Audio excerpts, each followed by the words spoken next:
Research confirms that happier employees make better team members. They're more engaged, productive, and innovative. They're also healthier and more loyal. This benefits their employer's bottom line in many tangible and intangible ways.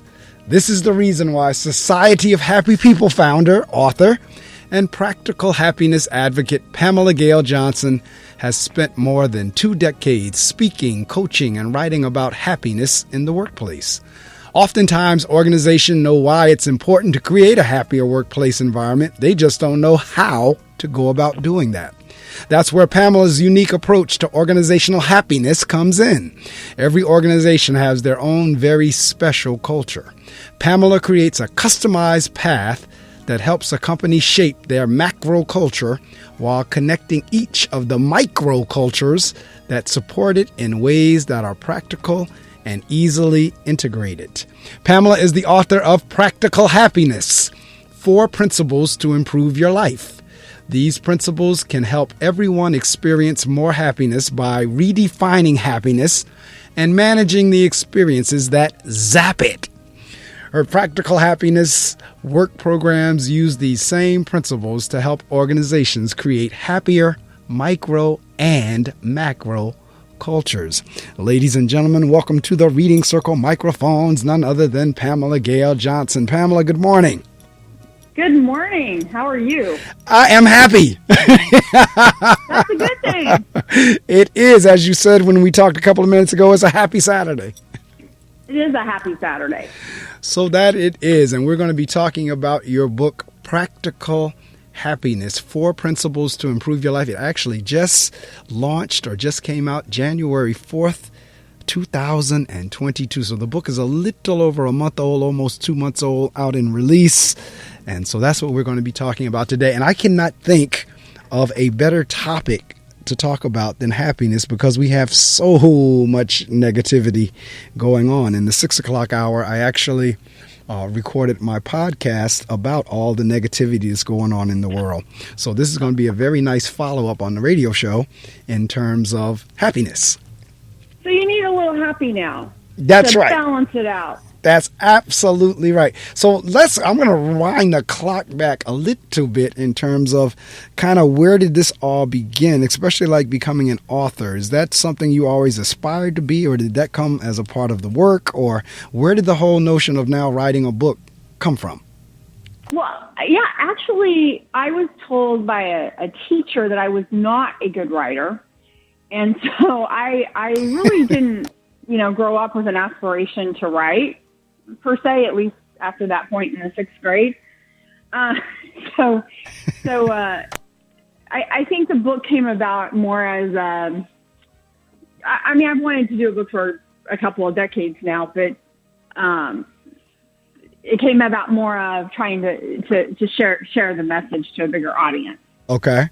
Now, that's interesting. I cannot tell you, because I've been doing this show now, June will be 21 years. And I cannot tell you how many authors I've had that have shared that a teacher somewhere along the way said they weren't a good writer. And why that jumps out at me or leaps out at me, and I say it every week in terms of my other job, my day job, being a principal of a school, I'm constantly trying to encourage and help my teachers understand that our words matter, what we say to our students. Because our words as teachers and principals, students don't forget, even when they're an adult. See, you're an adult and now reflecting back on a teacher in 5th or 6th grade that told you that you were not a good writer, and yet you still remember that. Yeah, 6th grade. I do remember it. I remember her. I don't want to say her name, but I remember her. No, that's okay. I did love her, though. I mean, I loved her. She was honestly, she was a really good teacher, and I really liked her, but I do still remember when she said, that's just not your best talent. And I do need an editor. So in all fairness, I speak Texan. And so I do need an editor because I twang and swing and and I know that, and I respect that. I trust, I know that, somebody's like, your sentence here has got too many ings in it. I'm like, that's how I think. I'm from Texas. Well, every author needs an editor. So don't feel bad about that. Every author has to have an editor because you don't want to put anything out there that's difficult to read, especially if you're talking typos or grammatical errors. So don't feel bad if you needed an editor. Every author needs an editor. So, all right. So no, and I don't feel bad about it. I don't, like I said, I don't feel bad about it. I think it's just part of the process. Everybody needs a coach. You know, even somebody like Tom Brady, who just retired, had a coach. Absolutely. And I use that analogy and example and comparison all the time. I mean, the best, matter of fact, that's why they're the best, because they always have the sense enough to know, I still want a coach. Even though I'm the best, I still want to learn even more. And so you're absolutely right, you actually serve in the role as a coach. I see speaker, author, happiness advocate, but you're also, you're a coach as well. Matter of fact, I'm looking here because I'm on your website and I see you have an endorsement by Marcy Shimoff. Yes. All right. I was really honored that she read the book and liked it and thought we were in alignment, and she gave me an endorsement. Now, if I remember correctly, Marcy was on The Secret. She was. Right, that's what I thought. I remember her now. I know most of the folks that were on this year. I've watched it several times and I've read the book, and I remember most of the folks that presented during that particular presentation. And that's where her name, when I saw that, I was like, all right, got Marcy Shimoff endorsing it. Excellent. So you said the book is about getting the message out, and that message is because, like I said, we're in 2022 and there's just so much negativity going on that is just unfathomable. And every week when I open up the show, I read from two different devotionals. And when I read from Iyanla Van Zant's devotional this morning, she was talking about an open heart and a closed heart. And the only way that you can begin to be happy or to receive love, you have to open your heart within, that nobody can open that heart for you. And so it was interesting now as I read your introduction, and I'm going to read that on the air and then we'll go from there because I love this little story. So folks, I'm reading from the book, Practical Happiness, in the introduction. And this is a story. There's no better way to get a point across than to tell a story.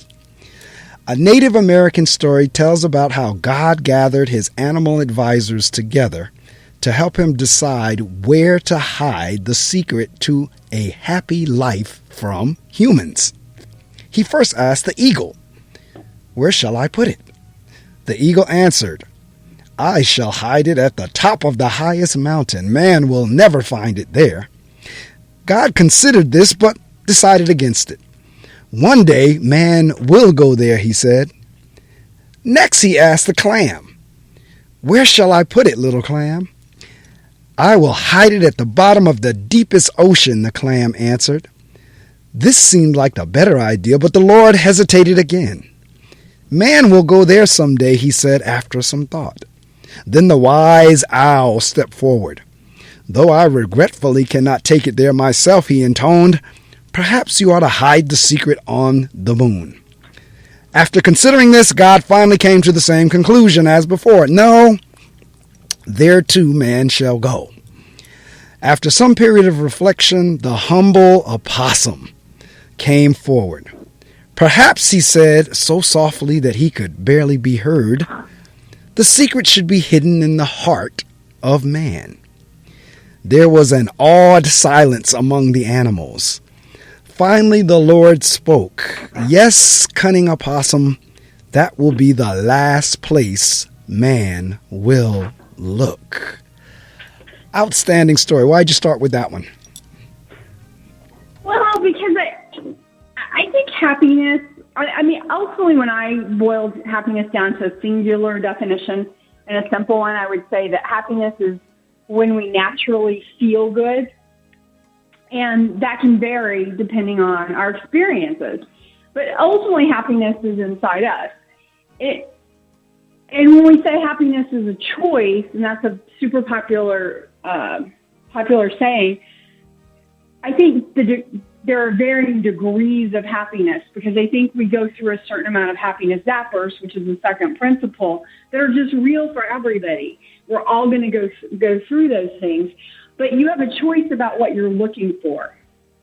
And again, because that happiness is inside you, it's this choice inside you, and it's about, like I said, it's about what we're looking for. So I was looking for a story, and I researched a lot of stories, and obviously I've heard a lot of stories over the years, and that one just really, I never heard that one before when I really started digging.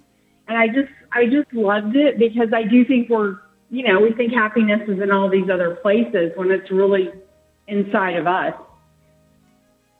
I could not agree with you more in terms of it. And that's where I think, unfortunately, for so many, particularly in these times, particularly over the last couple of years dealing with this pandemic, I think a lot of folks have lost their happiness way. Yeah.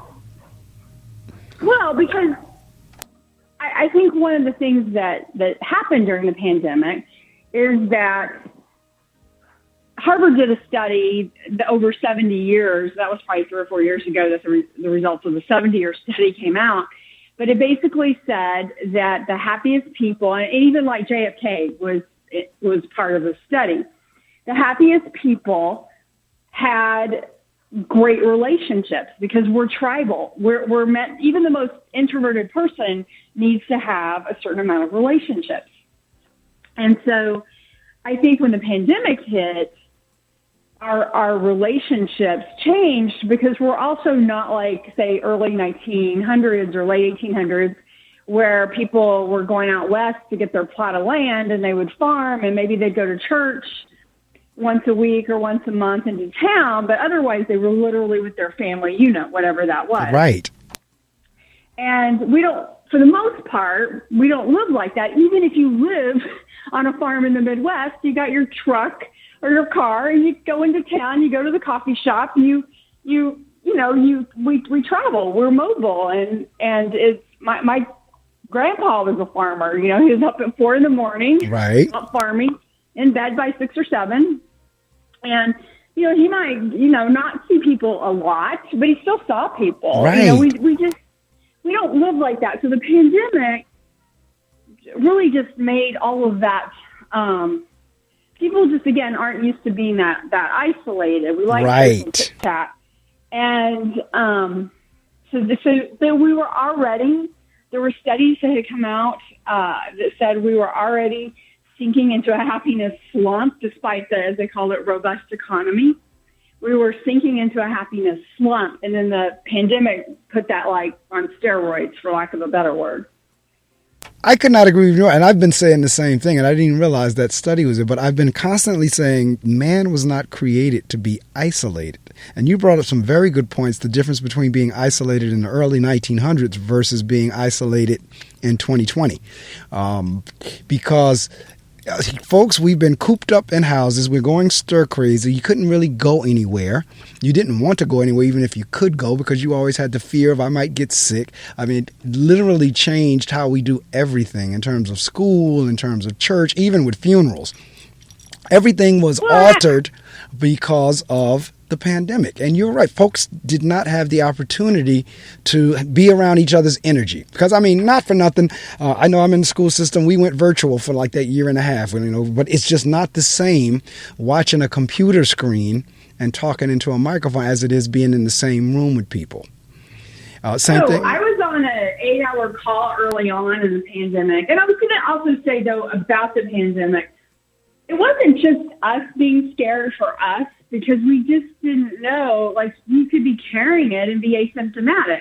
And so you didn't necessarily want to take that home. I did a training for SHRM, the Society of Human Resource Management, and it was virtual, of course.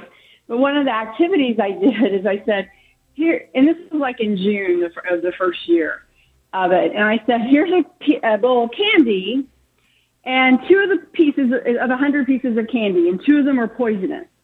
Now, if you get one of the poisonous ones, you might not know it. You might get a little sick. You might get really sick and end up in the hospital on a respirator. You could end up dead. We just don't know. It depends on how your body responds to the poison. And I said, how many of you would take a piece of the candy? Now, and this is HR people, so they're a little more, people-fied than some roles. That's correct. I still had a few people who took the candy. And not many, but given probably 10 to 20% of that particular audience took the candy. But when I said to them, how many of you would let your your kids, your spouse, your parents, your grandparents take the candy. It was 100% none. Nobody would let them have the candy. So we'll take a calculated risk for ourselves that we wouldn't take for our loved ones. That's interesting. Matter of fact, that little experiment, that's a very good analogy. That's very interesting. And so, again, I honestly believe all this isolation has fed into, I think I saw something one time where somebody had tweeted or somewhere on social media said they were emotionally exhausted. I said, that's a very good way to put it, that just the emotions are worn out from everything that we've been dealing with for the last couple of years. Well, it's why burnout is at an all-time high. Correct. It's why burnout, because we want to say it's all about work burnout, but we're in part just life burned out. Correct. We're like, and even now the problem has switched to some degree to, even though we are craving human interaction, we now find that exhausting because our energy field sort of adjusted to being more isolated. And so now if people can sort of, they get a little like, oh, wow. Okay, I'm out of my people time, and we're trying to re-find our sea legs. That's correct. You're absolutely right, because we went through that in the school system. Like I said, we were virtual for a year and a half, and then we came back this past September, and it did take some adjusting back to being live again. So you're absolutely right. And I think it's just, and so like I was telling you in the first hour, we were talking about the negative side of everything, about even how many suicides we have now of young people. We're talking folks in their 20s or 30, just, I can't do this anymore, and they take themselves out. So I'm saying all that to say, if there ever was a time for a book on happiness, it's now. So how did you come across this particular subject or this topic in terms of happiness? How did you start in that? Well, 20 plus, I guess, years ago now, because the society is like 24-ish. I try not to count it because it makes me feel old. But we're like hitting that quarter of a century mark. I was working in the self-help field. I was working for an alcohol substance abuse treatment center. I was in the mental health field. I eventually moved to their publishing division. And at the time, I was teaching personal empowerment workshops, and it was kind of the height of the self-help movement of Oprah and Jerry Springer, and your mom didn't give you cookies, so you were, harmed from that. It was sort of at the height of that phase. And I remember just sort of asking this question. And again, I get that I was in a bubble of that, but there were just a bazillion 12-step groups. If you wanted one that you don't like read, you could find it. It was just, like I said, everything, talk radio, talk TV, infomercials. So I was just like, where are all the happy people? Because we're spending a lot of money to be happier, and wow, there's a lot of unhappy people out here. And so I thought it would be a great essay for the back of a newsletter. People wanted me to write a newsletter at that time. And so I came up with this essay idea. So I was telling people about what I thought was a brilliant essay idea about a group of people. And basically, as I was thinking through this, I'm like, oh, there's a group of people that they have their own meetings, and they just talk about happiness, but they don't want parade rainers crashing their meetings, so they wear Mardi Gras style masks. And I kind of saw a banner that said Secret Society of Happy People, because we were the Secret Society of Happy People for about 20 years. And then I decided we were not a secret really anymore. So we dropped the secret part. But I was telling people about my essay, and they would go, oh, let me know when you start it. I want to join. And that's really how it started. Well, again, it is a topic, because you're right. There are a lot of unhappy, particularly when you start talking in the work environment. You have folks that will stay on a job that they hate just for the fact that they don't want to put in the effort to either find something else or just, they're more comfortable with where they are, rather than they know what they have. They're not sure they don't know if they're going to get hired again or whatever. So they'll just suffer through. But we spend a lot of time in our workplaces. And right. And I think a lot of it has more to do with fear of rejection. Correct. Like, they're afraid that if they apply for something, they're going to get rejected. And I want to just, we all get rejected, and that's okay. Like, I think that's something our society has quit teaching people how to deal with. Correct. Is like the win half the time is in trying. It's not in the rejection on the path. That's correct. And I was just having this conversation last night. There's one of the books I was reading, and I read so many different books. Every now and again, I won't remember the author of which book I was reading, but I think it was Stephen Labossiere. I think it was his book where he was talking about, he did not agree with this whole notion of, let's say, for example, you have Little League Baseball, that everybody gets a participation trophy. Like, every kid feels as if they won the championship, when in reality they hadn't. It was just one team that won the series. They should have gotten the trophy. Maybe everybody's going to get a little certificate or something, but to give everybody the same trophy, to not have a child fall apart because they weren't the champs, actually is doing more harm than good. Back to your point just now, that we're really not teaching folks how to deal with rejection. Hence, in my mind, why part of the reason we're having all these 20-year-olds committing suicide, because they can't take it. Well, yeah. Well, we even have in the workplace, you have, and this is new, the school system has been dealing with it for the past couple of decades, which I'm sure you know when I say it. You have parents, like when I went to school, if a teacher called my dad, I was probably going to be in trouble because Correct. My dad assumed I did something wrong. Maybe I didn't know I did it wrong, but I did do something wrong. And, he advocated for the teacher usually. He usually got my side of the story. And it honestly didn't happen very often, but I always knew if a teacher called, the teacher was going to get the benefit of the. That's correct. That changed. Yes, it did. Point. And teachers are, picking on my child. Teachers they don't think my child is this and that. And that piece changed, but it's also changed. You actually have parents sometimes calling employers, and you may have had this with young teachers, calling employers because their child gets a bad work review. And correct. All I know is if I'd gotten a bad work review, I would have died before I told my parents about it, and I certainly wouldn't have wanted them to call my boss. Correct.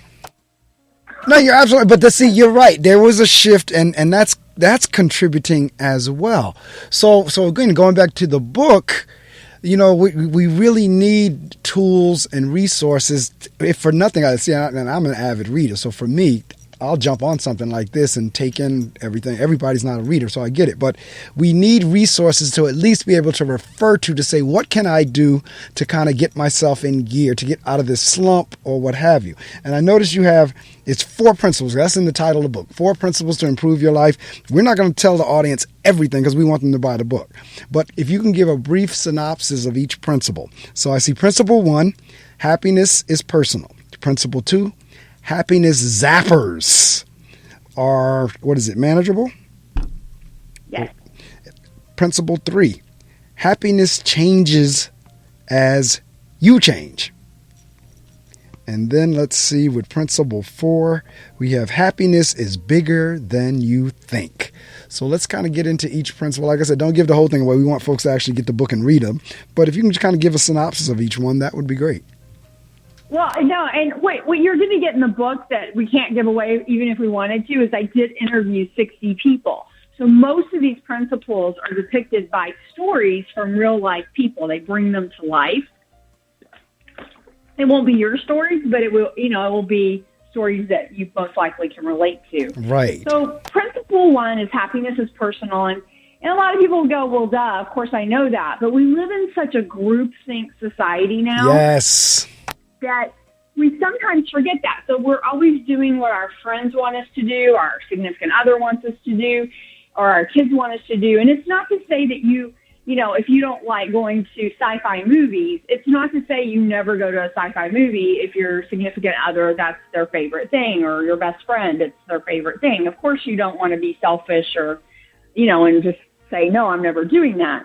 But you also can acknowledge I prefer historical fiction movies. I prefer this. That's right. My happy. So we all have, again, it doesn't mean that, if you love the ballet and your husband's like rolling his eyes, but it doesn't mean he doesn't need to go with you to go see the Nutcracker at Christmas. If you're not going to do it as a girls' night out. So, because that's also happiness. That's giving. That's being respectful of your partner and your spouse. And like I said, we can all, again, happiness is, if you go to that definition, it's when we feel better. And if your friend or your partner is happy, usually we can share in that happiness with them. So we still have to own what our happiness is. And I think, like I said, we live in a groupthink and we sometimes forget to do that. And so that's the first principle. So it's pretty easy.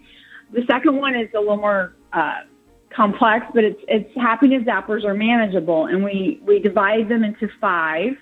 So the first one is unhappiness. So that's like the pandemic. We had a loss of cultural normal.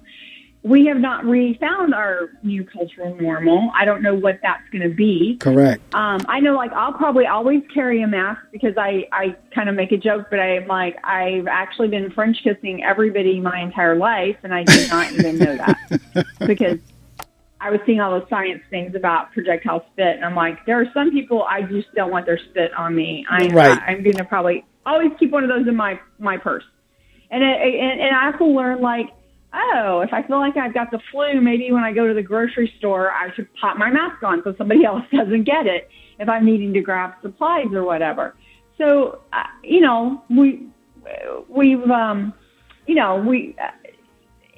like I said, we just went through a huge thing, and we don't know what our new normal is going to be. So we're still finding it. But unhappiness is usually dealing with loss, and loss that you did not want. It's not like retirement when you're looking forward to leaving your job.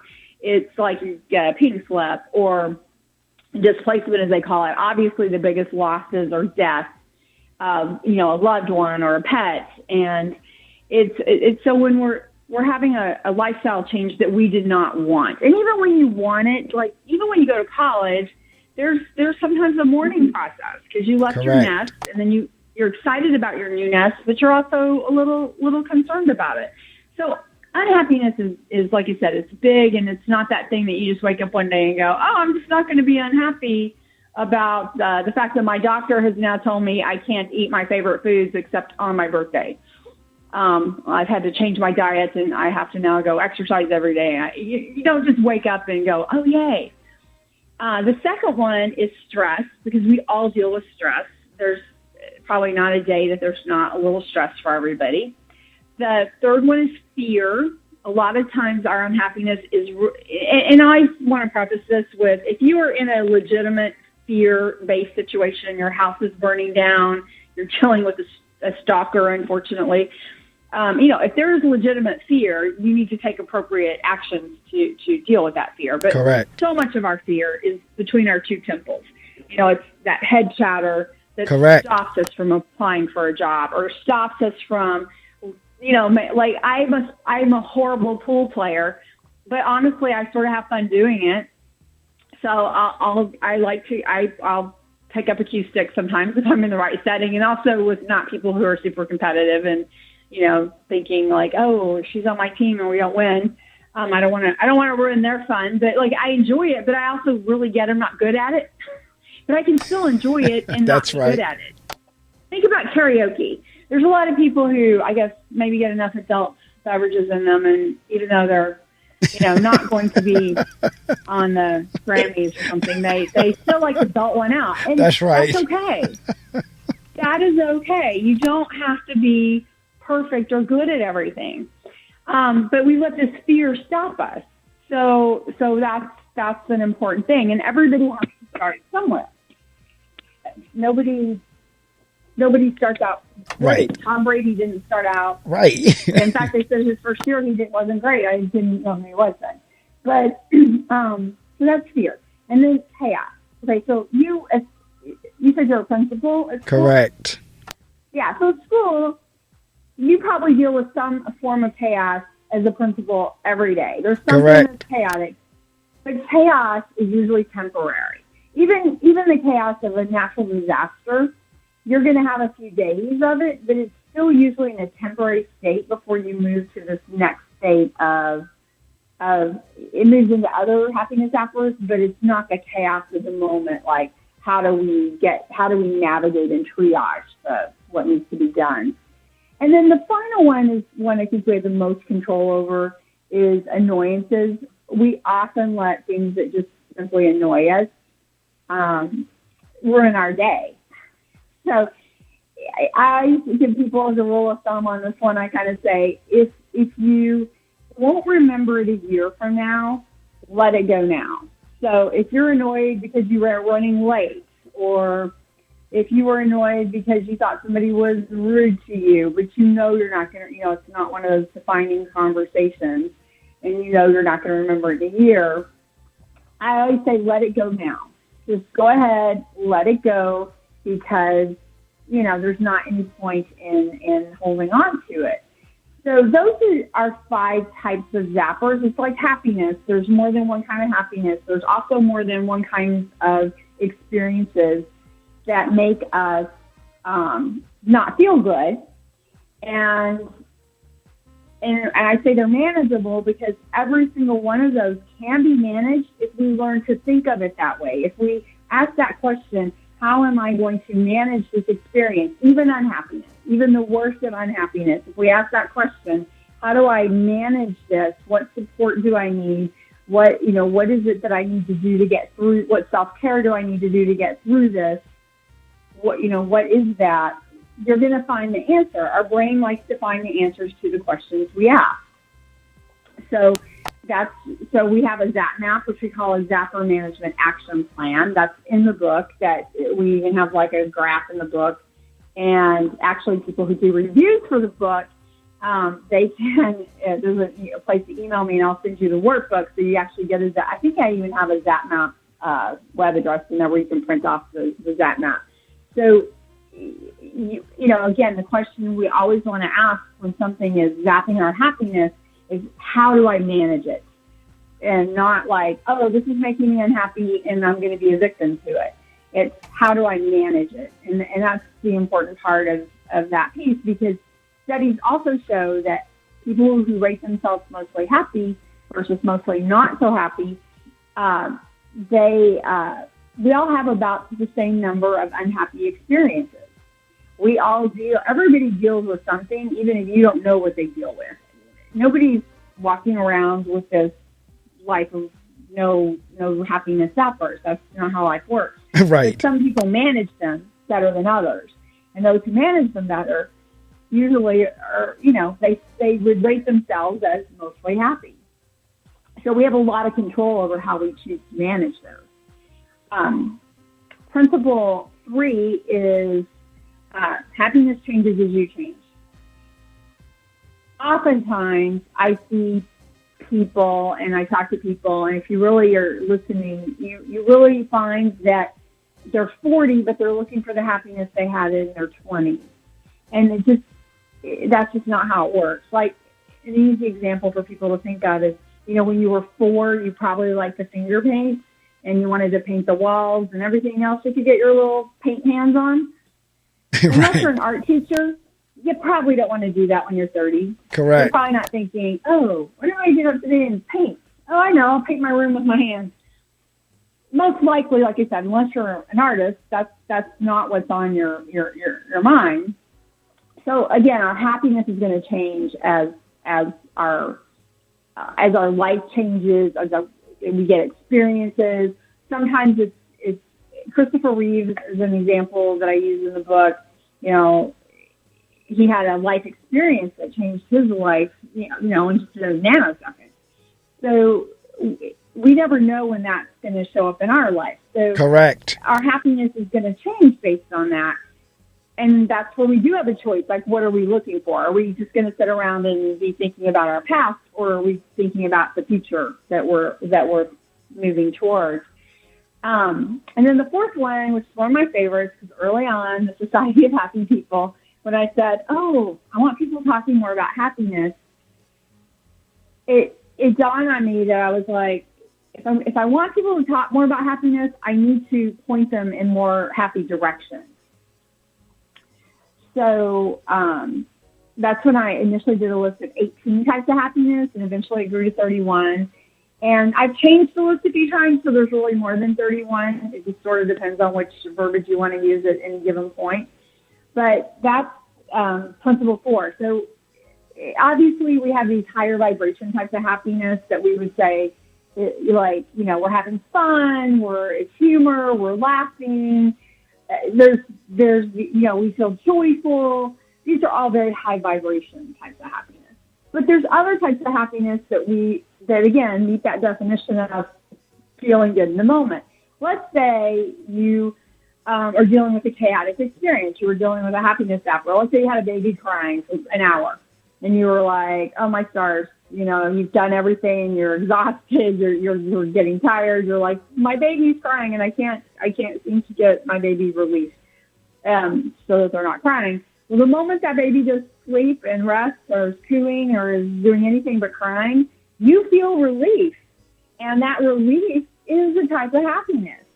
Anytime we feel relief, there's a type of happiness. Correct. Sometimes happiness is honorable. When you do the honorable thing, like, and this is often in the workplace. Let's say you're getting credit for a project that somebody else did, and you step up and you say, "No, Marcy did that." Marcy, you know, helped me with that or did that or whatever the case was. But you're being honorable. You're doing the right thing, even if it's at maybe the expense of you getting credit for something. But you're not going to feel guilty about taking the credit, you know, 3 minutes later, you know, after you're sitting there going, "Oh, I should have said something." Because you did the right thing, you feel honorable. When we feel valued by either our family, our friends, our workplace, you know, that's one of the biggest issues in workplaces. Employees don't feel valued. There's Correct. Studies that are shown, this is pre-pandemic, some people didn't have a thank you or even a conversation with their direct boss for weeks. And, you know, that is not a way that you're showing value to your employees. No, you're absolutely right. And she's talking about principle 4 is happiness is bigger than you think. And I heard you mention a word about vibration.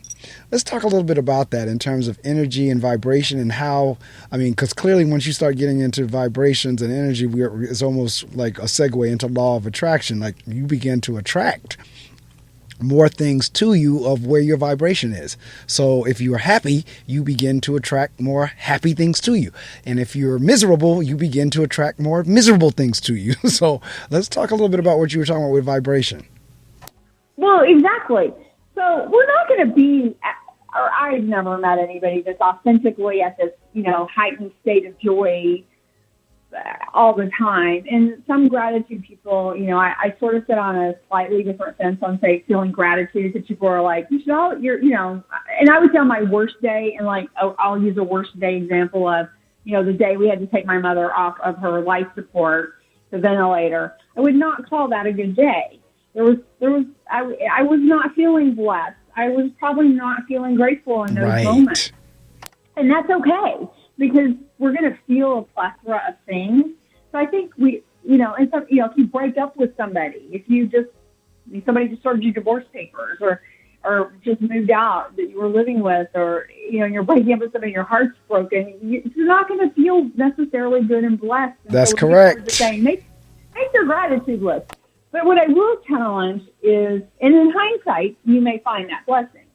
Like in hindsight, even with my mother, I was blessed that I had my aunts were with me and my brother was with me, and it was a family decision, and I was blessed. But you know, in the actual moment, you're not feeling it. So it's not always what you're thinking. Now, if you're thinking negative, you're certainly not going to feel positive. But you can be thinking positive and not feeling positive. So you want to always get that vibration. That vibration is about what you're legitimately feeling. And this is what we sort of deal with a lot in coaching. What are you feeling, not what are you thinking? Because the feeling is what you're going to attract. So let's say you're having a moment you're not feeling blessed because of whatever reason. Can you find a cute cat video that just made you laugh? It just made you kind of chuckle, or you felt amused, because amused is a type of happiness. So you're feeling amused. Or let's say you go clean out a drawer. Just cleaning out that drawer is probably going to give you a sense of satisfaction, because you're going to be like, oh, I can find things, or I threw things away. Or giving. Go help somebody. Go do an act of kindness. go bake cookies and give them to your neighbor. That's going to actually make you feel better than you felt in the moment before. And again, it may not be a lot. Maybe it's just a stair step. Maybe it's just a teeny bit better. Maybe you just weren't crying while you were baking the cookies that you were going to give to somebody. Right. So it's just, again, sometimes our happiness is, again, very stair-steppy. And it's sometimes, I think one of the most underrated types is content. It's when you just feel like there's not any significant changes you're trying to make. Life's rolling along pretty good, and you're just content.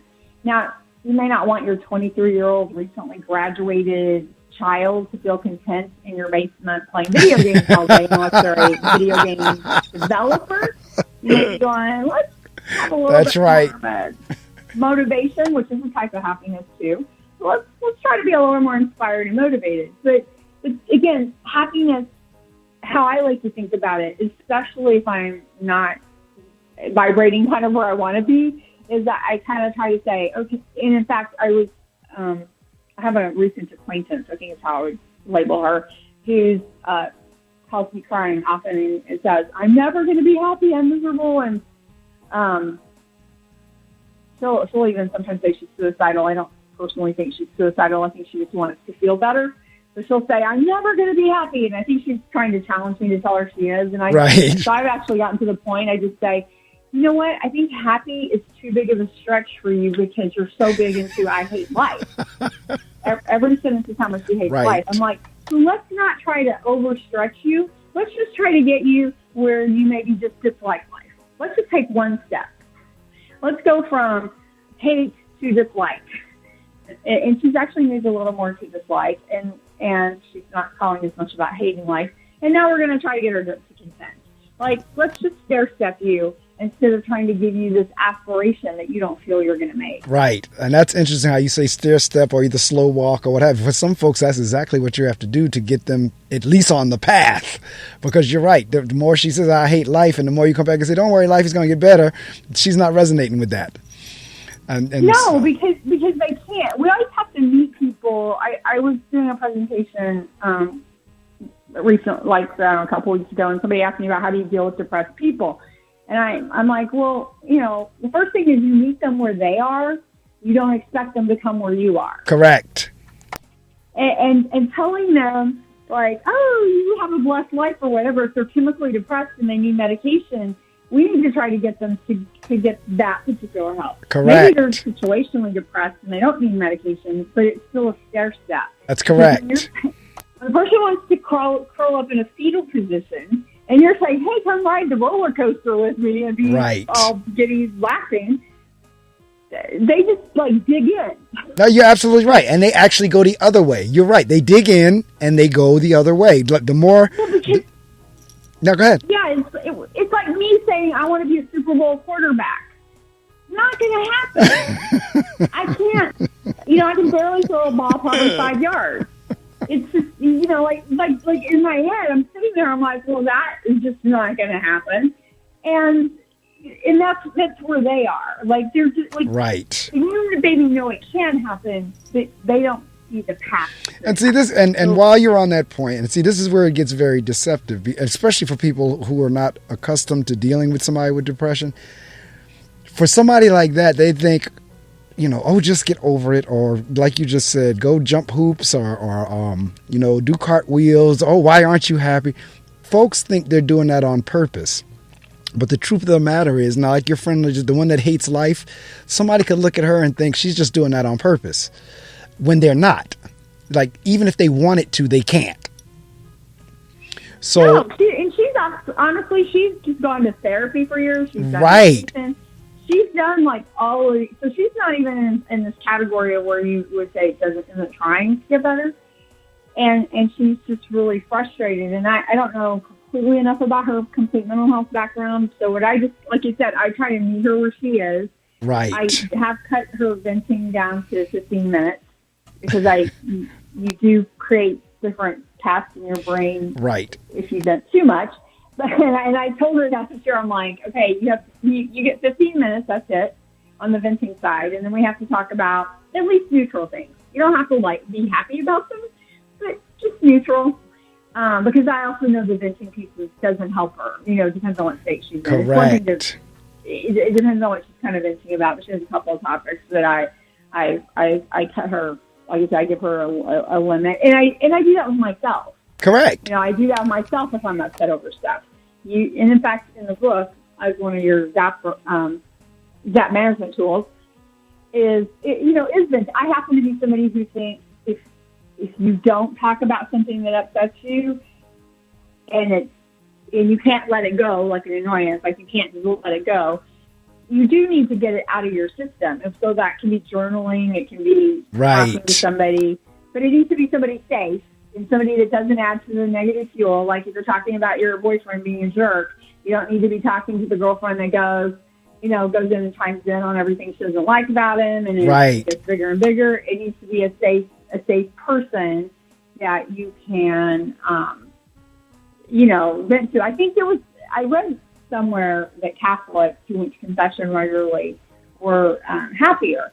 And I was thinking about, this was years ago, and I was thinking about it, but I was like, no, that makes a lot of sense, because they go and talk to a safe person and say what has bothered them or what they think they did wrong or whatever, but they go and they get it off their chest. Correct. They let it go. They do their prayers or their penance or whatever they do to make good.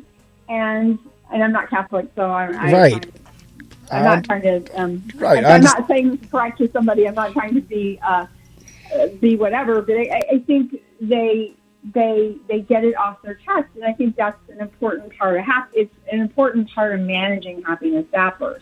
It's having that person that you can be honest with, and that may not be your best friend. It may not be your spouse. It could just be a mentor. We all need, I used to talk to my grandmother.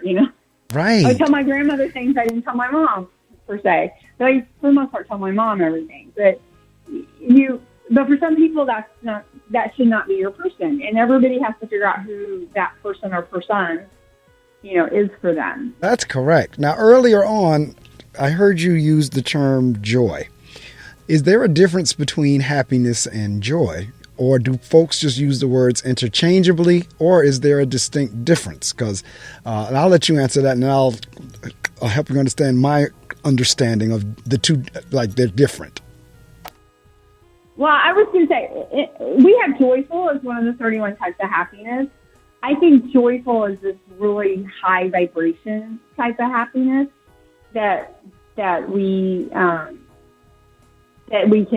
some people experience. Of course, we do have part of our happiness is determined by our biology. So my joyful state, my high vibration state, and I would actually say love is the highest vibration. Correct. I agree. We're in a state of love. But joy would be right up there, in the top 5. I think that can be mine and yours are going to be different.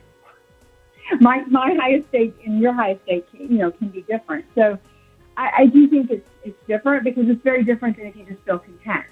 When you're feeling content, or even just like amused, and you kind of chuckle, that vibration type of happiness is a stair-step piece of happiness, or feeling valued or honorable. But those aren't probably the state of joy you feel when you're, sometimes you're just in this zone, when you're just in the zone and you're in flow and you're feeling maybe a lot of types of happiness. Maybe you're inspired and you're feeling love, and, you have this joy glow about you in your aura, if you will. And you probably couldn't, I don't even know if we could vibrate at that state 24/7. I think we might vibrate at, just so energetically high, our body would get tired. But, for me, it's a different type of happiness. And I do think it's sometimes it's a mislabeled word. And I also think it gives people who do struggle with happiness, it gives people this place of, I can never feel that. You see, the reason I asked the question, because it's more like, for me, I kind of see joy is kind of like the operating system. Like it's like you, and it depends on the mindset, of course, but you can have joy even if you're not happy. In other words, happiness is dependent upon situations. that's where you kind of decide whether, if I have a bank account full of money, I'm happy. If I don't, I'm not happy. But you could still, even in the midst of that, still have joy as an underlying. So that's why I was asking, is there a difference between joy and happiness? Because joy kind of is like, the undergirding, even though you may or may not be happy depending on what situation. Like, I'm not happy because I broke up with somebody. I'm not happy because I lost my job. But at the same time, like you were talking about the whole blessed thing, I guess maybe that's where it was going. Like you were saying, when you had to take your mom off the system, at that time, no, I was not happy. But then on reflection, you were able to say, but you know what? I still had all my, other relatives there, so forth and so on. So maybe that's where I'm kind of seeing joy as. Okay, so for me, I wouldn't put joy there. But again, I think we can label all these 31 types of happiness a little bit different. Right. Because happiness is personal. It gets to that first principle. Happiness is personal. Right. So what might or might not feel joyful to me might feel totally joyful to you. Because, I like roller coasters, so I use that as an experience. Let's say you and I go ride a roller coaster because we both like roller coasters. And we're both sitting side by side riding that roller coaster and having, enjoying ourselves and having fun. When we get off of that roller coaster, we still can both agree it was a great experience, but we might still rate it different. I might right. go with a 10 and you might go with an 8. Right. I mean, that's not a bad number, but although we had the exact same experience, we experienced it different because we're all different, and that's what makes our happiness different. So now how did you come up with the title? Because the title is Practical Happiness. What led you to that particular title? Well, the Society of Happy People and even myself has always been about what I call realistic happiness. And so that's practical happiness. What makes happiness real? And it's two things. One is the problem is that we have this idea that happiness is just this one word umbrella. Right. When it's really a lot of different feelings. And again, for me, probably because, I had to boil it down to like a sentence. What is happiness? It's when we feel, and I added naturally good. When we feel naturally good, but that good is going to be dependent on what's going on in our lives. And that meaning the moment before. Like if we are exhausted and we get a good night's sleep, we wake up feeling better than we did probably when we went to bed. Right. So good is relative. And then the second element of that is that we also have to trust we can manage our happiness zappers.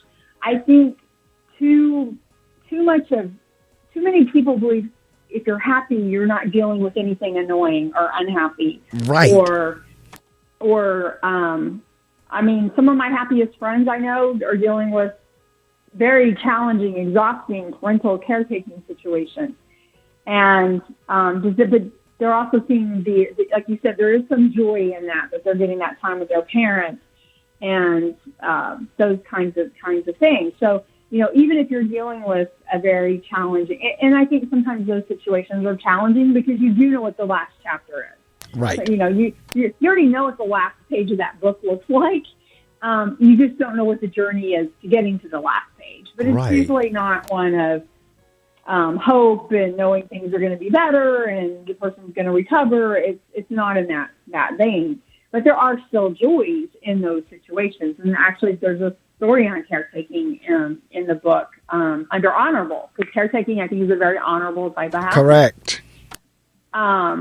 But it doesn't mean it's also not exhausting. You don't go home and you don't cry sometimes and you're not sad because you start a grieving process early. And it doesn't mean it's not those things too. So a lot of times I think we think that to be happy, it means there's an absence of happiness zappers. And that's not true. What's true is there's a management of happiness zappers. Correct. And it's an interesting word that you said there as you were describing the title when you said unrealistic happiness. I think if someone has now an unrealistic view of what happy is or is not, that can cause a lot of frustration. Yeah, because you're never gonna find this elusive thing.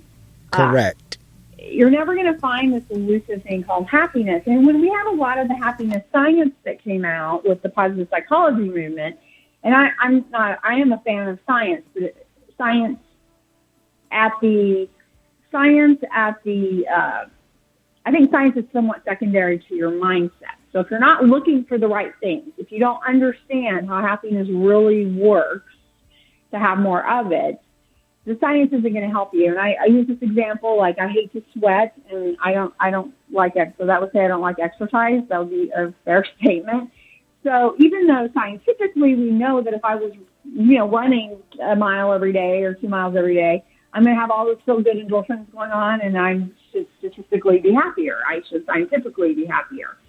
But because my mindset is on all the stuff I don't like sweating and I don't like the pounding on my knees and I don't like any of it, I'm probably not going to be happy. My mindset will negate that piece of science. Right. So a piece of that is, like if I like blueberries and blueberries scientifically make me happier, then me eating a bowl of blueberries, I'm going to be like a kid in love and I'm enjoyed.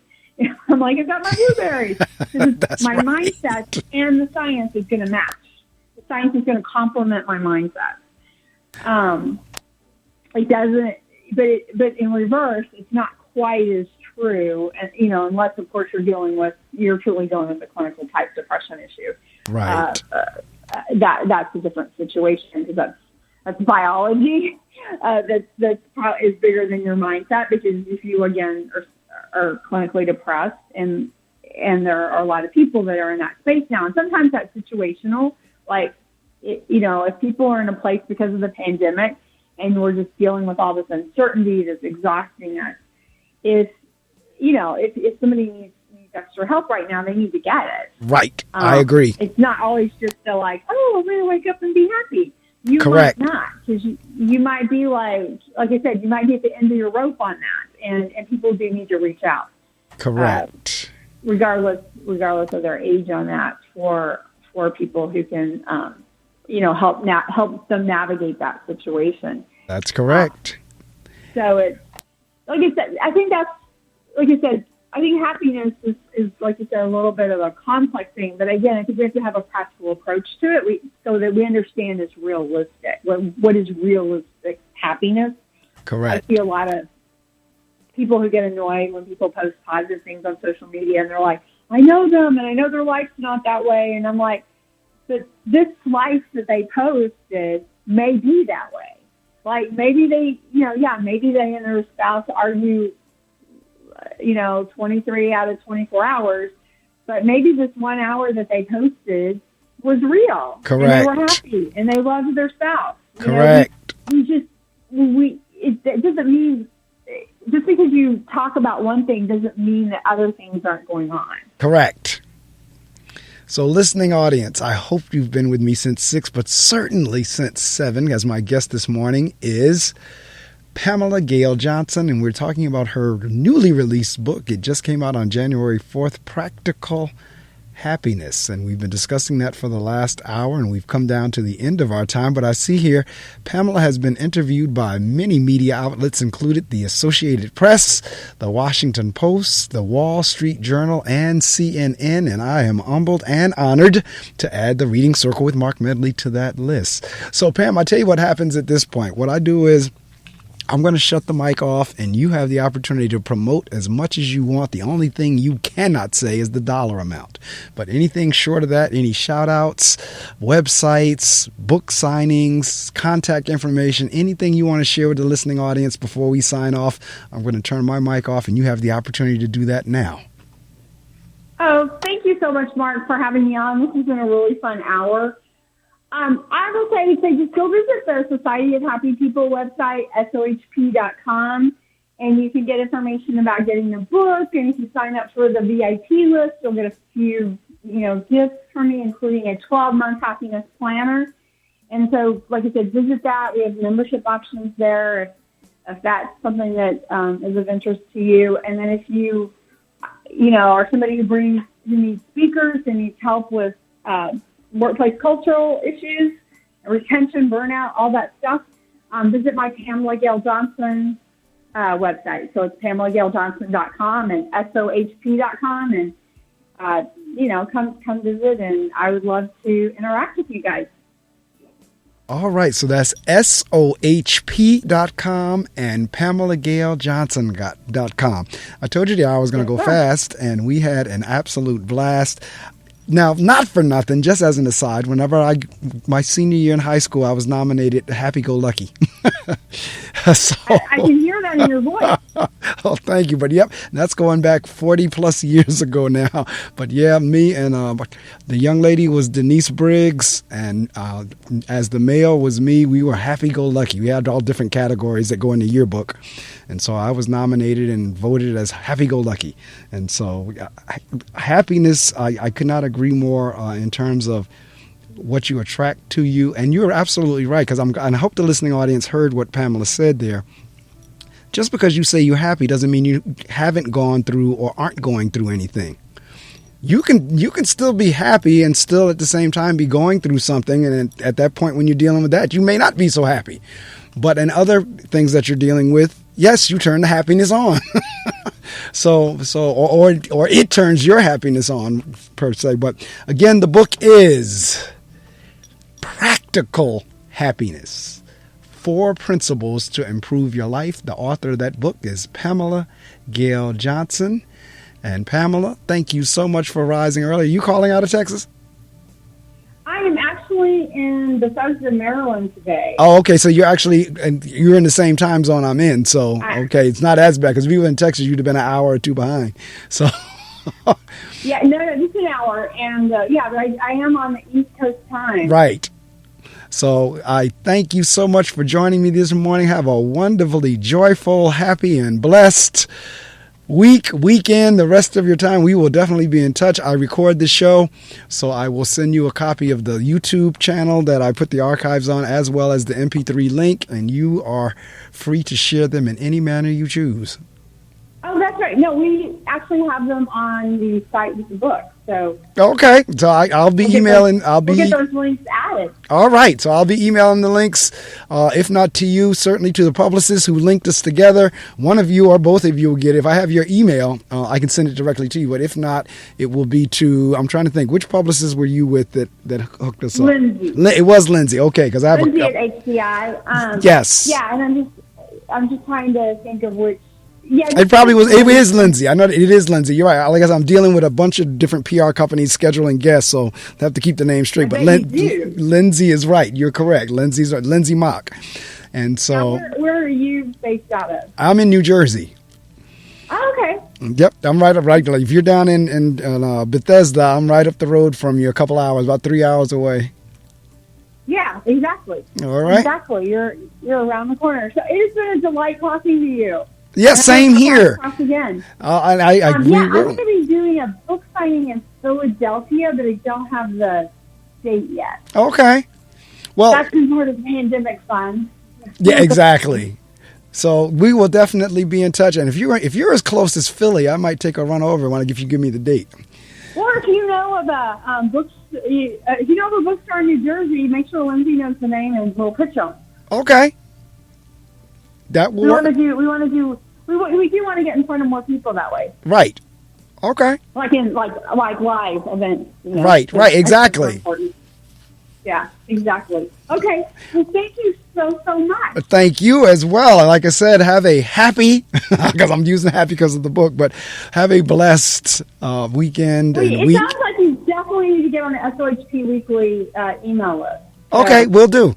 Do that, and we do different. August is Happiness Happens month, so it might be something fun to do with your school. Okay. Teachers to help keep because I know that morale in schools is. Oh yeah. That's absolutely right. Rightfully so. I mean, again, this is one of these happiness apples that, rightfully so. I don't know how they're making it. Right. God bless them, because it's been. We're asking the world of them. Absolutely. It's been a tough thing. So anyway, thank you so much. You are more than welcome, and we'll be in touch. Thanks. All right. Take care now.